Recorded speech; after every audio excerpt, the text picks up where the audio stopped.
Hi, my name's Sheila Nice, and I'm a teacher consultant for the Arizona Geographic Alliance. And I've done a lesson for sixth grade. It's called Meet the Mogollon and Who Were They? This is going to cover history and geography. Should be about 2 class periods. So, who were these people? Where and how did they live? Here's the environment they lived in. If you want to know a little bit more about them, the Gila cliff dwellings in New Mexico is a place you can go. It actually shows the cliffs dwelling that they lived in. It's fascinating. And they also lived around eastern Arizona and into New Mexico. There's a place you can visit called Casa Malpai. It's in Springerville, Arizona. And there it doesn't show the cliff dwellings, but it shows a little bit about some of their worship, what they think is their worship sites, and also their pit houses. So they did live in the Southwest, and we'll learn more about that in a little bit. So the National Geography Standards have to do with maps and also why people live where they do. Why did they settle? Clues that were left behind by the cultures that lived before us. Archaeologists help us discover when, where, and how the Mogollon culture of the Southwest lived. It's important that students know how people survived and created a civilization over 2,000 years ago.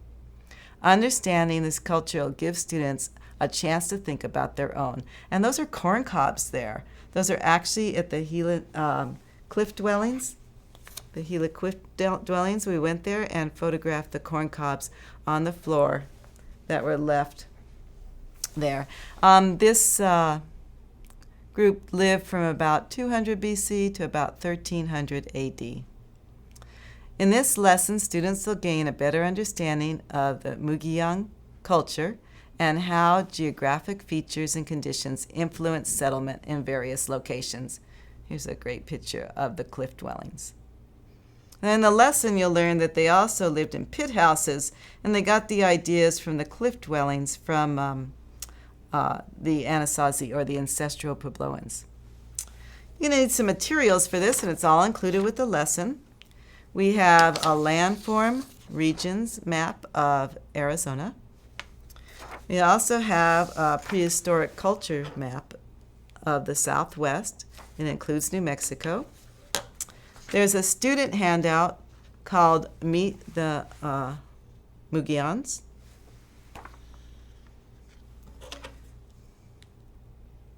And there's a PowerPoint that shows you how to do what we call a layered book, but there's also a handout too.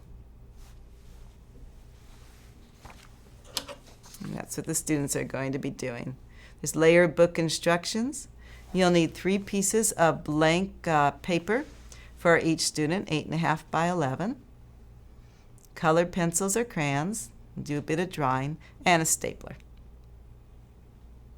And we also have a scoring guide for the layered book right here. So the objectives is the students are going to be able to locate the prehistoric cultures on a map, the 3 ones that we mentioned before. They're going to identify key elements about the Mogollon culture, and they're going to identify how this culture used their environment for survival. Well, first, I want the kids to brainstorm. And in my class, in my social studies class, they all have social studies spiral notebooks. So I would just have them get them out. And on the next page, put down 7 words, on the next blank page, put down 7 words they know about the Hohokam, the ancestral Puebloans, and the Mogollon culture. And like I said, the journals can be used for this activity. And they should know something because they had it in 2nd grade and also a little bit in 4th grade. So just on their own, put down 7 words that they think that they remember or know about these cultures.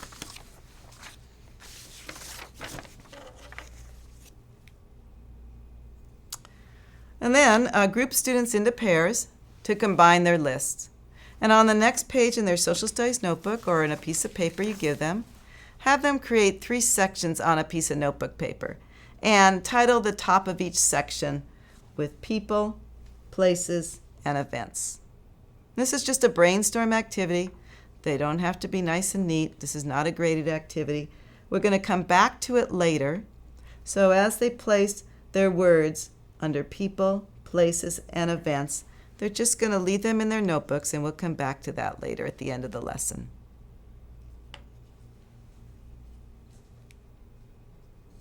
Keep their lists in their notebooks or wherever.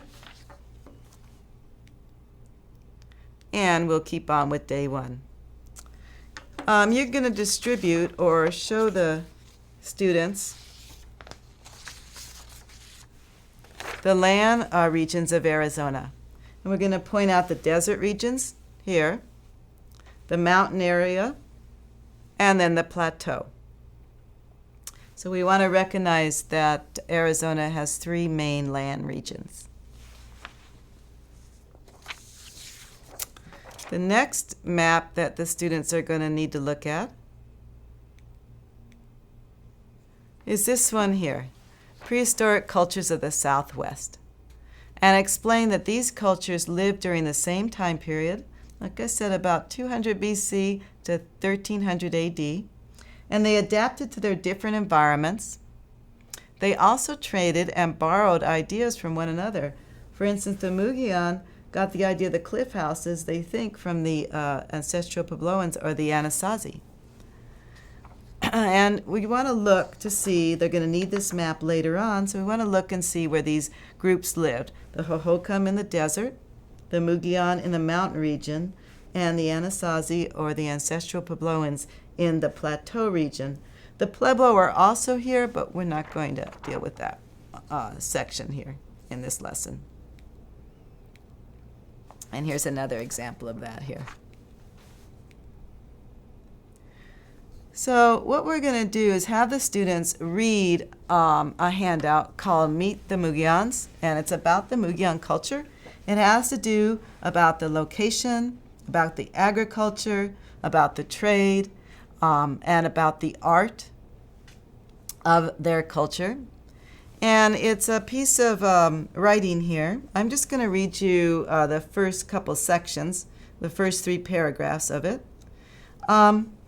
So how do we know about people from long ago? Why do we want to know about them? How did they live long ago? Where are they today? These are some questions historians and archaeologists often ask about the Mogollon, the Hohokam, and the ancestral Puebloans. These cultures are part of our Southwest heritage. They represent the start of farming, living in larger villages, and the creation of civilization. Today we're going to learn about the lives of the Mogollon people, and we'll learn about their location, agriculture, housing, art, and trade networks. And that connects right back into our history target. Their location included the territory from the Little Colorado River south to Chihuahua, Mexico. It went east to the Pecos River in New Mexico and west to the Verde River in Arizona. If you go to eastern Arizona or southern New Mexico, you can see the ruins of the Mogollon civilization at Calsamalpai and the Gila Cliff Dwellings. The Mogollon lived in this area from about 200 BC until about 1300 AD. Their location consisted of woods, hills, valleys, and deserts. They used the Gila River and the Little Colorado River for their water, along with rainfall. The land was mountainous with fir and pine trees. Lower elevations contained cactus like prickly pear. Valleys were often used for growing crops as they had streams and springs for water. Wildlife included bighorn sheep, elk, mule deer, and jackrabbits. There's some pictures there. This is an example of their pottery, and also a picture of what, if they were in their cliff house, what they would see when they looked out. So I just read you a little introduction paragraph and also a paragraph about the location.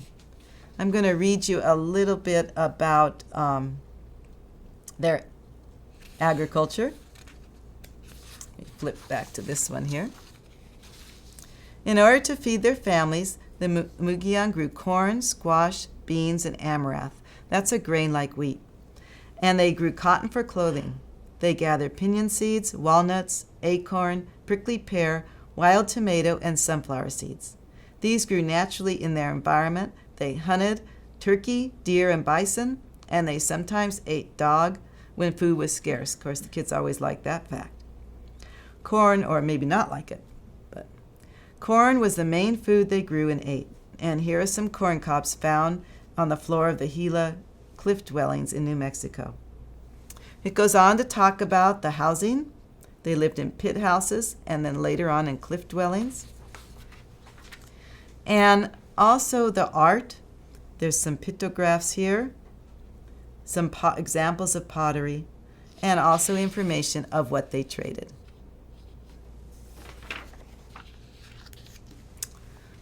Okay, let me find my little. So students are now going to create, based on their reading, they're going to show how they understood what they're reading by creating a layered book. Sometimes I call this a flip book. There's instructions for the layer book and also a little PowerPoint to show the kids how to make it. I'm going to demonstrate for you in just a second and show you some examples. What you want to do is take 3 blank pieces of paper. This, 1, put this off to the side here, 1, 2, and 3. Now, 6th graders can make these. Most all of them can make them on their own. You only probably have to help a few of them. So I don't usually get a parent volunteer for this. And you kind of stack the papers so they're about 3/4 of an inch from each other at the top. So this is 1, 2, and 3. And I sometimes call it a flip book because now you flip it around. It's also called, like I said, a layered book. And you flip it around and you fold it down so that the top page kind of meets your next page at about 3/4, and just go ahead and do a little crease. So you have different pages. And they're going to all fall apart unless the students figure out a way to keep them together. Now it says to staple them at the top, but that doesn't help the students that are going to be making mistakes as they're doing these. So what I have the students do is just put paper clips on the top for now, and then when they're all done, they can staple them. And that way, if they make a mistake, they can substitute a paper in. And so here's an example here for you. This is done with colored paper. I usually just have white paper handy, so that's kind of what we usually use. And now they're going to create their book, and they're going to have a title on the first page, and then they're going to label it on the next page with location, agriculture, housing, arts, and trade networks. And let me show you a little example here. So the title's right at the top, Mogollon Culture. This is by a student. And then they have location, agriculture, housing, art, and trade networks. For each section, here's another example of the flip book.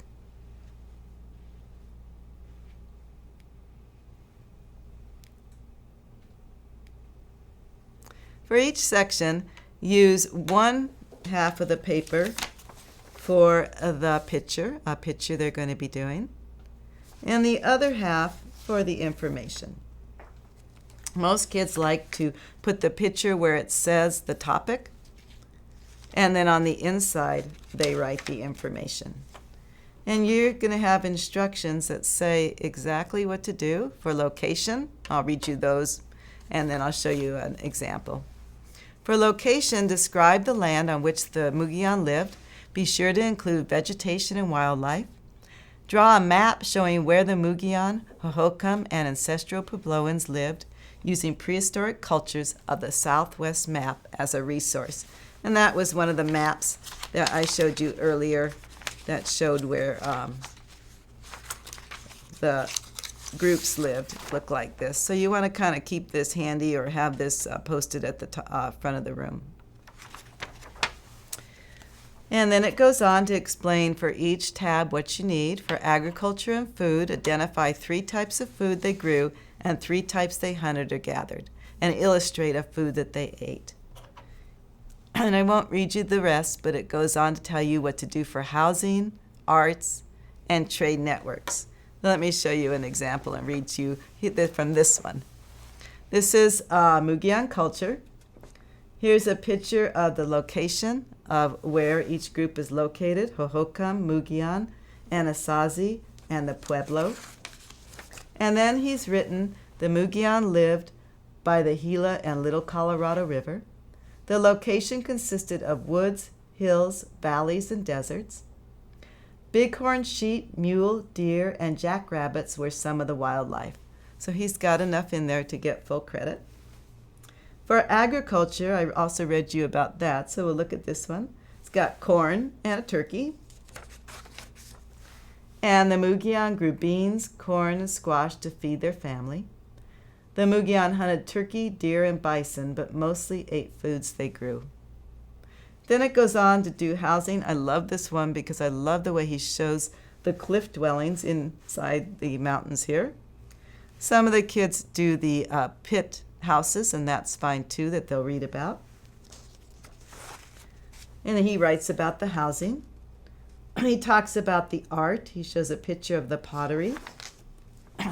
One interesting thing about the art is when they died, they put a piece of pottery on top of their faces.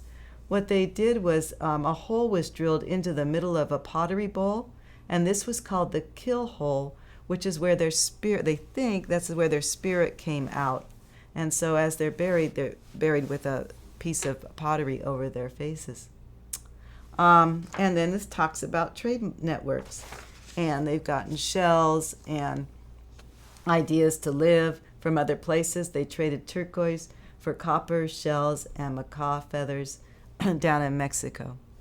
So they have their flip book now, and this is what they'll be turning in for a grade.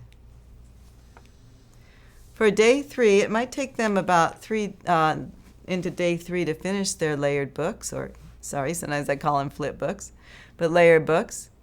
And then what you want to do is remember those words that they had in the 3 columns in their social studies notebook or on a piece of paper. You want to bring those back and just kind of talk about and add to, could they add to any of the sections? Could they add about the people or the places or the things that they learned about this culture? Just kind of a follow-up. They can share as a group or pair share their findings about the new learnings about the Mogollon culture.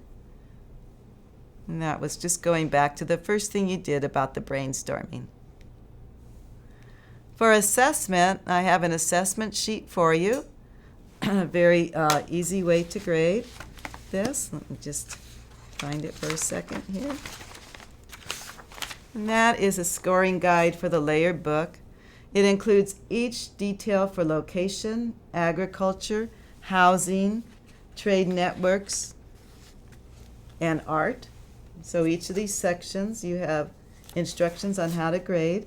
But it also includes conventions for good sentences.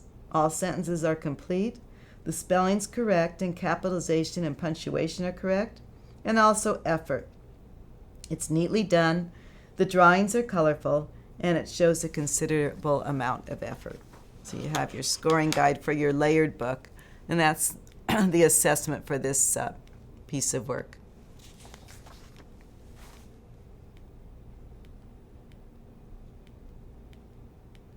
And there's about the art. Each is 10 points. And then we have about the good sentences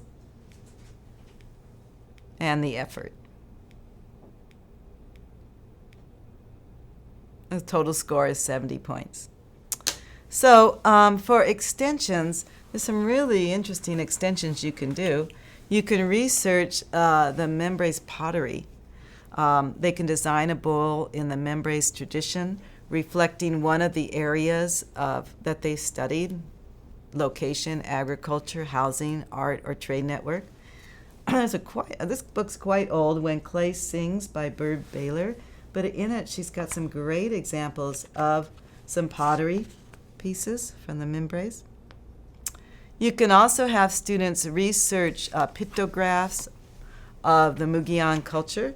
There's a book here called Old Grandfather Teaches a Lesson that I found, and in it they've got all sorts of pictographs that could give the kids ideas. I'm sure you can find some online too. They can create a story from these pictures. And you can have them write a summary after completing the layered book too. Create a bulletin board with the layered books and any other ideas that you have. Please remember to take this lesson and adapt it and make it your own so it works for you.